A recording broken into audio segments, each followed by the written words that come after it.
ಸನ್ಮಾರ್ಗ ಸುದ್ದಿ ಸಂಚಯಕ್ಕೆ ಸ್ವಾಗತ.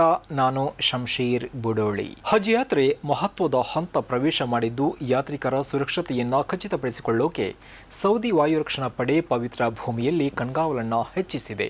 ಈ ಉದ್ದೇಶಕ್ಕಾಗಿ ವಾಯುರಕ್ಷಣಾ ಪಡೆಯು ವಾಯು ಕಣ್ಗಾವಲು, ರಾಡಾರ್ ಮತ್ತು ಆಧುನಿಕ ಪ್ರತಿಬಂಧಕ ವ್ಯವಸ್ಥೆಯನ್ನು ಬಳಸ್ತಾ ಇದೆ. ಅಧಿಕಾರಿಗಳು ವಿವಿಧ ಮಿಲಿಟರಿ ಮತ್ತು ಭದ್ರತಾ ಇಲಾಖೆಗಳೊಂದಿಗೆ ಸಮನ್ವಯದಿಂದ ಕಾರ್ಯಾಚರಣೆ ಮಾಡ್ತಾ ಇದ್ದಾರೆ. ಯಾವುದೇ ರೀತಿಯ ತುರ್ತು ಬೆದರಿಕೆಗಳನ್ನು ತಕ್ಷಣ ಎದುರಿಸಲು ಪಡೆ ಸಿದ್ಧವಾಗಿದೆ ಎಂದು ಅಧಿಕಾರಿಗಳು ತಿಳಿಸಿದ್ದಾರೆ. ವಾಯುಪಡೆಯ ಹೆಲಿಕಾಪ್ಟರ್ಗಳು ಪವಿತ್ರ ಸ್ಥಳಗಳ ಮೇಲೆ ನಿರಂತರವಾಗಿ ಕಣ್ಗಾವಲು ಹಾರಾಟವನ್ನು ನಡೆಸುತ್ತಿದೆ. ಯಾತ್ರಿಕರು ಮತ್ತು ಜನಸಂದಣಿಯ ಚಲನವಲನಗಳನ್ನು ಗಮನಿಸುತ್ತಾ ಇದೆ. ಇದು ಕ್ಷೇತ್ರ ತಂಡಗಳಿಗೆ ನಿಖರವಾದ ಸೂಚನೆಗಳನ್ನು ನೀಡಲು ಮತ್ತು ಸಾರಿಗೆಯನ್ನು ಸುಗಮಗೊಳಿಸಲು ಅನುವು ಮಾಡಿಕೊಡುತ್ತದೆ. ಇದಲ್ಲದೆ ತುರ್ತು ಸಮಯದಲ್ಲಿ ನಾಗರಿಕ ರಕ್ಷಣಾ ಇಲಾಖೆಯ ರಕ್ಷಣಾ ಕಾರ್ಯಾಚರಣೆಗಳಿಗೆ ಅಗತ್ಯವಾದ ಬೆಂಬಲವನ್ನು ನೀಡಲು ಈ ಮೂಲಕ ಸಾಧ್ಯವಾಗಲಿದೆ ಎಂದು ಅಧಿಕಾರಿಗಳು ತಿಳಿಸಿದ್ದಾರೆ. ಮಕ್ಕಾದಲ್ಲಿರುವ ಕಾಬಾ ವಿಶೇಷ ಸನ್ನಿವೇಶಕ್ಕೆ ಸಾಕ್ಷಿಯಾಗಲಿದೆ. ಮೇ 28ರ ಗುರುವಾರದಂದು ಸೌದಿ ಸಮಯ ಸುಮಾರು ಮಧ್ಯಾಹ್ನ 12:18 ವಿಶೇಷ ಬೆಳವಣಿಗೆ ನಡೆಯುತ್ತೆ. ಸೂರ್ಯನು ನೇರವಾಗಿ ಕಾಬಾದ ಮೇಲೆ ಹಾದು ಹೋಗುವ ಸನ್ನಿವೇಶ ಈ ಸಂದರ್ಭದಲ್ಲಿ ನಿರ್ಮಾಣ ಆಗಲಿದೆ.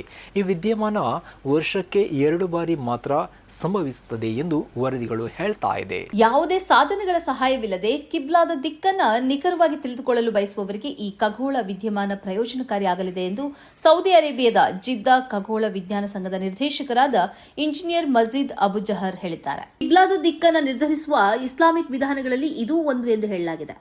ಉತ್ತರ ದಕ್ಷಿಣ ರೂಪಾಂತರದ ವಿದ್ಯಮಾನದಿಂದಾಗಿ ಸೂರ್ಯನ ದೈನಂದಿನ ಮಾರ್ಗವು ಕ್ರಮೇಣ ದಕ್ಷಿಣ ಮತ್ತು ಉತ್ತರಕ್ಕೆ ಚಲಿಸುತ್ತದೆ. ಇದರಿಂದಾಗಿ ಉಪಕರಣಗಳ ಸಹಾಯವಿಲ್ಲದೆ ಪ್ರಪಂಚದ ಎಲ್ಲಿಂದಲಾದರೂ ಕಿಬ್ಲವನ್ನು ನಿರ್ಧರಿಸಲು ಸಾಧ್ಯವಾಗುತ್ತದೆ. ಸೂರ್ಯನು ಕಾಬಾದ ಮೇಲೆ 90 ಡಿಗ್ರಿ ಕೋನದಲ್ಲಿ ಇರುವುದರಿಂದ ಈ ಸಮಯದಲ್ಲಿ ಕಾಬಾದ ಮೇಲೆ ನೆರಳು ಇರುವುದಿಲ್ಲ. ಈ ವಿದ್ಯಮಾನ ವರ್ಷಕ್ಕೆ 2 ಬಾರಿ ಮಾತ್ರ ಸಂಭವಿಸುತ್ತದೆ ಎಂದು ವರದಿ ತಿಳಿಸಿದೆ.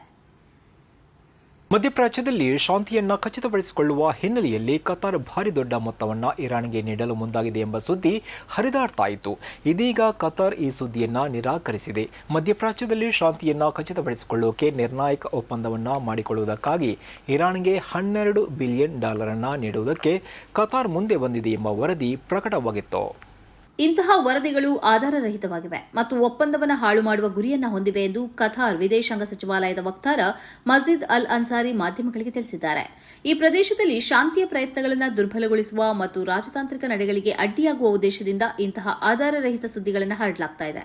ಪ್ರಾದೇಶಿಕ ಪಾಲುದಾರರ ಸಹಕಾರದೊಂದಿಗೆ ಅಂತಾರಾಷ್ಟೀಯ ಮಟ್ಟದಲ್ಲಿ ಕತಾರ್ನ ರಾಜತಾಂತ್ರಿಕ ಹಸ್ತಕ್ಷೇಪಗಳು ಪಾರದರ್ಶಕವಾಗಿವೆ ಎಂದು ಅವರು ಹೇಳಿದ್ದಾರೆ. ಅಂತಾರಾಷ್ಟೀಯ ಮಟ್ಟದಲ್ಲಿ ವಿಶ್ವಾಸಾರ್ಹ ಪಾಲುದಾರನಾಗಿ ದೇಶದ ವರ್ಚಸ್ಸಿಗೆ ಕಳಂಕ ತರುವ ಪ್ರಯತ್ನ ಇದು ಎಂದು ಅನ್ಸಾರಿ ಹೇಳಿದ್ದಾರೆ. ಇಬ್ಬರು ಅನುಯಾಯಿಗಳ ಮೇಲೆ ಅತ್ಯಾಚಾರ ಎಸಗಿದ ಕೇಸಿನಲ್ಲಿ 20 ವರ್ಷಗಳ ಜೈಲು ಶಿಕ್ಷೆ ಅನುಭವಿಸ್ತಾ ಇರುವ ದೇರಾ ಸಚ್ಚಾ ಸೌದಾ ಮುಖ್ಯಸ್ಥ ಗುರ್ಮಿತ್ ರಾಮ್ ರಹೀಂ ಸಿಂಗ್ ಇವರಿಗೆ 30 ದಿನಗಳ ಕಾಲ ಪೆರೋಲ್ ಮಂಜೂರಾಗಿದೆ. ಜೈಲು ಅಧಿಕಾರಿಗಳು ಈ ಪೆರೋಲ್ ಮಂಜೂರು ಮಾಡಿದ್ದಾರೆ. 2017ರಲ್ಲಿ ಗುರ್ಮಿತ್ ಶಿಕ್ಷೆಗೆ ಒಳಗಾದ ನಂತರ ಇದು ಈತನಿಗೆ ಸಿಕ್ಕ 16ನೇ ಪೆರೋಲ್ ಆಗಿದೆ. ಜನವರಿಯಲ್ಲಿ ಈತನಿಗೆ ಇದೇ ರೀತಿಯ ಪೆರೋಲ್ ದೊರೆತಿತ್ತು. ಇದಾಗಿ ತಿಂಗಳುಗಳ ನಂತರ ಮತ್ತೊಮ್ಮೆ ಪೆರೋಲ್ ಸಿಕ್ಕಿದೆ. ಇಬ್ಬರು ಮಹಿಳಾ ಅನುಯಾಯಿಗಳ ಮೇಲೆ ಅತ್ಯಾಚಾರ ನಡೆಸಿದ್ದಕ್ಕಾಗಿ 2017ರಲ್ಲಿ 20 ವರ್ಷಗಳ ಜೈಲು ಶಿಕ್ಷೆಯನ್ನು ಈತನಿಗೆ ವಿಧಿಸಲಾಗಿತ್ತು. ಈತ ಹರಿಯಾಣದ ಸಿರ್ಸಾದಲ್ಲಿರುವ ದೇರಾ ಸಚ್ಚಾ ಸೌದಾ ಎಂಬ ಆಧ್ಯಾತ್ಮಿಕ ಸಂಸ್ಥೆಯ ಮುಖ್ಯಸ್ಥ. ಇವನ ಅನುಯಾಯಿಗಳು ರಾಕ್ ಸ್ಟಾರ್ ಬಾಬಾ ಎಂದು ಕರೆಯುತ್ತಾರೆ. ಅತ್ಯಾಚಾರದ ಜೊತೆಗೆ ಗುರ್ಮಿತ್ ಕೊಲೆ ಪ್ರಕರಣದಲ್ಲೂ ಶಿಕ್ಷೆಗೊಳಗಾಗಿದ್ದ. 2019ರಲ್ಲಿ ಪತ್ರಕರ್ತ ರಾಮಚಂದ್ರ ಛತ್ರಪತಿ ಅವರ ಕೊಲೆಗೆ ಜೀವಾವಧಿ ಶಿಕ್ಷೆ ವಿಧಿಸಲಾಗಿದೆ. ಡೇರಾದೊಳಗೆ ನಡೆಯುತ್ತಿರುವ ದೌರ್ಜನ್ಯಗಳ ಬಗ್ಗೆ ಬರೆದಿದ್ದಕ್ಕಾಗಿ ಛತ್ರಪತಿಯನ್ನು ಹತ್ಯೆ ಮಾಡಲಾಗಿತ್ತು. 2002ರಲ್ಲಿ ಧೇರಾ ವ್ಯವಸ್ಥಾಪಕ ರಂಜಿತ್ ಸಿಂಗ್ ಕೊಲೆ ಪ್ರಕರಣದಲ್ಲಿ ನ್ಯಾಯಾಲಯ ಈತನಿಗೆ ಜೀವಾವಧಿ ಶಿಕ್ಷೆ ವಿಧಿಸಿದೆ.